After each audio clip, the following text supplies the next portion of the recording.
జీవితంలో ఆకలి ఉన్నప్పుడు అన్నం ఉండదు. అన్నం ఉన్నప్పుడు ఆకలి ఉండదు. ఒక మనిషి మంచివాడైనా, దుర్మార్గుడైనా ఆ వ్యక్తి ఆలోచన మీదే ఆధారపడి ఉంటుంది.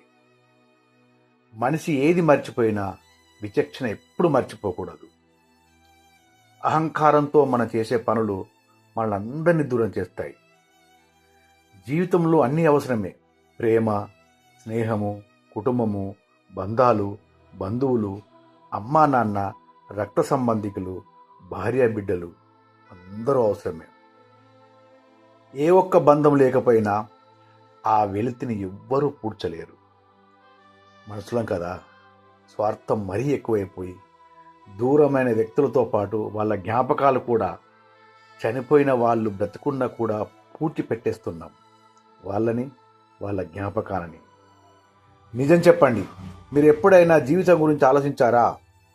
ఆ టీవీ చూస్తూనో, ఈ ఫోన్ చూస్తూనో, ప్రాణం లేని వస్తువులతో గడుపుతూ ప్రాణమున్న వాళ్ళని దూరం చేసుకునే స్వార్థంతో, ఈర్ష్యతో, ద్వేషంతో మీ జీవితాన్ని మీరే ఈ యంత్రాల మధ్య బంధించుకొని మిమ్మల్ని మీరే శిక్షించుకుంటూ జీవిస్తున్నారని మీకు అనిపించట్లేదా?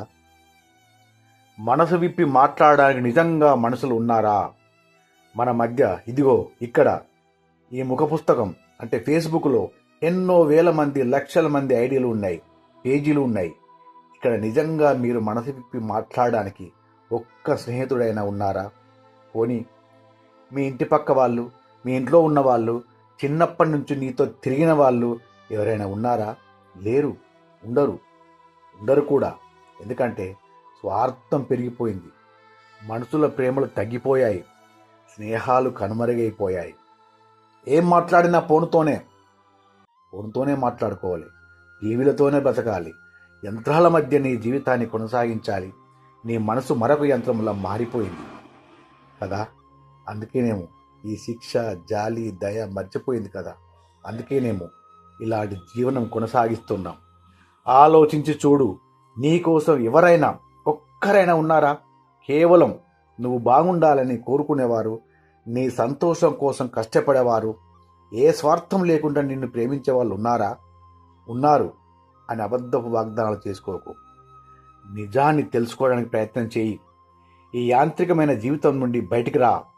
ఒక నిజమైన స్నేహితుడిగా, ఒక స్వచ్ఛమైన ప్రేమగా, ఒక అద్భుతమైన వ్యక్తిత్వం ఉన్న వ్యక్తిగా నువ్వు ఏదైతే పోగొట్టుకున్నావో అదే అవతల వాళ్ళకి ఇవ్వడానికి ప్రయత్నం చేయి. అప్పుడే స్నేహానికైనా, ప్రేమకైనా, బంధానికైనా విలువ, అర్థం అని నేను అంటున్నాను. మరి మీరేమంటారు?